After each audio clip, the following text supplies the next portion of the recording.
यहाँ हम क्लास 10 के हिस्ट्री का जो चैप्टर है the making of global world उसके सारे छोटे क्वेश्चंस को डील करने वाले हैं। बोलता है कि how were human societies interlinked in ancient times.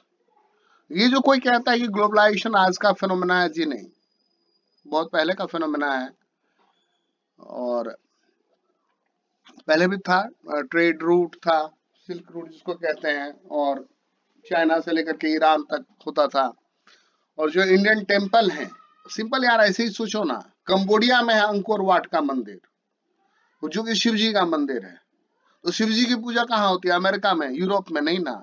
कोई ना कोई इंडियन यहाँ से गया होगा जो शिव जी का पूजा करने वाला है, जहाँ पे हिंदुइज्म है, गया होगा, वहां जमीन खरीदा होगा, जो कुछ भी किया होगा, और तब ना वो टेम्पल बनाया होगा, है ना। बुद्धिज्म के बारे में पढ़ते हो कि चाइना में फैला, यहाँ फैला, वहां फैला, अफगानिस्तान में भी बामियान में था। तो महात्मा बुद्ध या महात्मा बुद्ध के कोई डिसाइपल गए होंगे वहां, तभी ना फैला, अदरवाइज तो नहीं फैलेगा। तो लिंक था, ये नहीं कोई कह सकता कि नहीं भाई आज का चीज है, ठीक। या जो बोलते हैं कि वास्को डिगामा ने इंडिया को ढूंढा 1498 में, तो भैया क्या करने आए थे? 1498 से पहले इंडिया नहीं था क्या? था। तुम आए थे क्या करने? किस लिए खोज रहे थे इंडिया को, है ना? कुछ लेने के लिए आए हो गए, यानी वो चीज तुमने कहीं और देखा होगा, सुना होगा, तो वो तो ट्रेड की वजह से ही तो तुम देख पाए, सुन पाए, है ना। चलो स्टार्ट करते हैं। तो in ancient times human societies were interlinked by travellers थे, ट्रेडर्स थे, प्रीस्ट थे, पिलग्रिम्स थे, तीर्थयात्री थे, हु ट्रैवल्ड वास्ट डिस्टेंसेस, जो बहुत बहुत दूरी की यात्रा करते थे। हम लोग भी सुनते हैं ना, हुएनसांग आया, ठीक है, फाहियान आया, ठीक है, ट्रेवरनियर आया, फ्रांसवा बर्नियर आया, मार्को पोलो आया, ठीक है, या इब्न बतूता आया। तो ये तो ट्रेवलर थे, अलग अलग जगहों से आए, जहां से आए अपनी जगह का नॉलेज लेकर के आए, कुछ यहाँ आए तो यहाँ का भी कुछ सीखा। और अब ये तलाश जो है वो ट्रेड के लिए हो सकता है, नॉलेज के लिए हो सकता है, स्पिरिचुअल फुलफिलमेंट के लिए हो सकता है, या इसलिए भी हो सकता है कि भाई जहां आप रह रहे हो वहां पर आपको प्रोसिक्यूट किया जा रहा है। आइंस्टीन था तो जर्मनी का, लेकिन भाग के गया अमेरिका, तब ना वहां पर एटम बम बनाया ऑटो हान के साथ मिल करके, जो वर्ल्ड वॉर 2 का नक्शा ही बदल दिया, है ना। बोलता है which was the earliest active coastal trade link. तो जो अर्लीस्ट जो ये ट्रेड लिंक है वो 3000 बीसी का है, इंडस वैली सिविलाइजेशन के साथ होता था वेस्ट एशिया में। अब इसके भी कुछ प्रमाण मिले हैं कि जो हड़प्पन सिविलाइजेशन है, या वहां पर तुम लापस लिजोली, कार्नेलियम, ये सब मिले हैं दफनाए हुए जहाँ थे उनके साथ। तो ये भाई इंडिया में नहीं होता था, तो कहीं बाहर से आया होगा, देयर वाज सम लिंक। चलो अगला क्वेश्चन देखते हैं। Name one earliest form of currency. तो इंडिया में उस वक्त कौड़ी चलता था, ठीक है, सीसेल होता है ना। मुहावरा भी था, यार मेरे पास तो एक फूटी कौड़ी नहीं है ना। To which century the long distance spread disease carrying germs may be traced. और सही बात है, आदमी आएगा तो अपने साथ जर्म्स भी लेकर के आएगा। तो ये चीज जो है 7th सेंचुरी से शुरू हुआ। Mention one example of vibrant pre-modern trade and cultural link between distant parts of the world. तो सिल्क रूट जो है वो गुड एग्जांपल है वाइब्रेंट प्री मॉडर्न ट्रेड का, और कल्चरल लिंक भी था distant parts of the world, कहाँ ईरान, कहाँ China.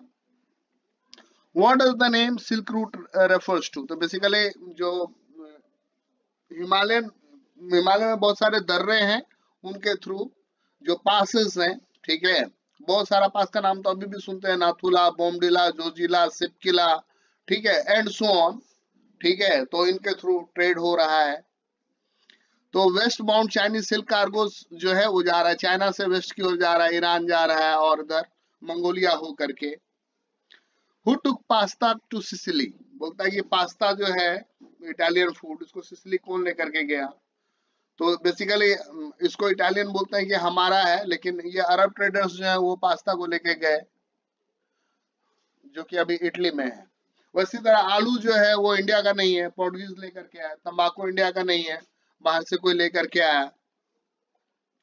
Name the foods that were introduced in Europe and Asia after the discovery of America by Christopher Columbus. तो foods like potato, soya, groundnut, मूंगफली, मक्का, टमाटर, मिर्चा और शकरकंद, ये सारा जो चीजें इंडियन नहीं था, यहाँ पे इंट्रोड्यूस किया गया. What was the effect of potatoes on the life of poorest of Europe? भाई ऐसा ये था कि एक बार आलू की फसल खराब हो गई, वहां अकाल पड़ गया. गरीब आदमी जो है उसी को खा रहा है, उबालो जला करके कैसे भी. The new crop of potato made a great change in the lives of poor in Europe because they began to eat better and live longer. खाने लगे तो अच्छा होने हो गया. In Ireland, poorest peasants become so dependent that when disease destroyed the potato crop in 18, thousands died of starvation. और एक बार आलू की फसल किसी बीमारी के कारण खराब हो गई तो लोग भुखमरी के शिकार हो गए, हजारों लोग मर गए. When did the Great Irish Potato Famine take place and what was the result? The Great Irish Potato Famine took place in 1845 से 1849. लगभग कितना है, 10 लाख लोग जो हैं वो मरे भुखमरी से आयरलैंड में. And double the number emigrated in search of work.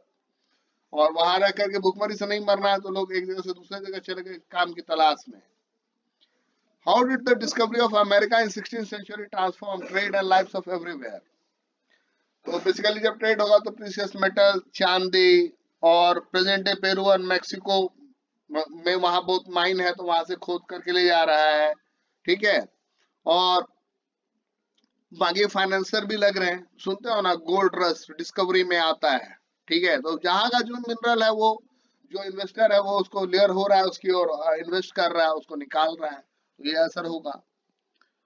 बोलता है what was the most powerful weapon of the Spanish conquerors of America.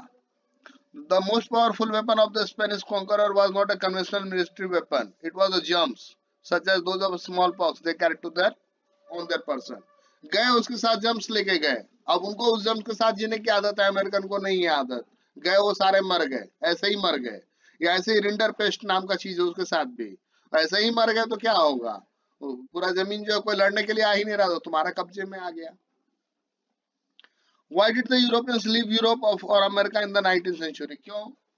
तो बेसिकली गरीबी है, भूख है, बीमारी है, धार्मिक संघर्ष है, या जो धार्मिक लोग हैं वो आपको प्रोसिक्यूट कर रहे हैं तो उसके डर से आप भाग रहे हो.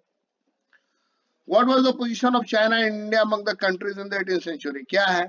तो until well 18th century China and India were among the world's richest country. ऐसे थोड़ी ना सोने की चिड़िया बोलते थे. They were also preeminent in Asian trade. और एशिया में जो ट्रेड होता था उसमें इनका बहुत महत्वपूर्ण भूमिका होती थी. By the 18th century in America, how did plantation work and what was grown there? बोलता है कि 18वीं शताब्दी की बात करें तो अमेरिका में क्या प्लांटेशन होता था, क्या उगता था. तो बेसिकली वहां पे काम करने के लिए अफ्रीका से गुलाम लाते थे. स्लेव ट्रेड होता था, तो बाद में अबॉलिश हुआ ना. और कॉटन, शुगर ये उगा रहे हैं ताकि यहाँ हो. यहाँ ब्रिटिशर्स भी तो आए थे, तो इंडिगो, बाद में रबड़. Which were the 3 types of movement or flows with international economic exchange? बच्चों ये वीडियो आगे करता हूँ मैं. Thank you.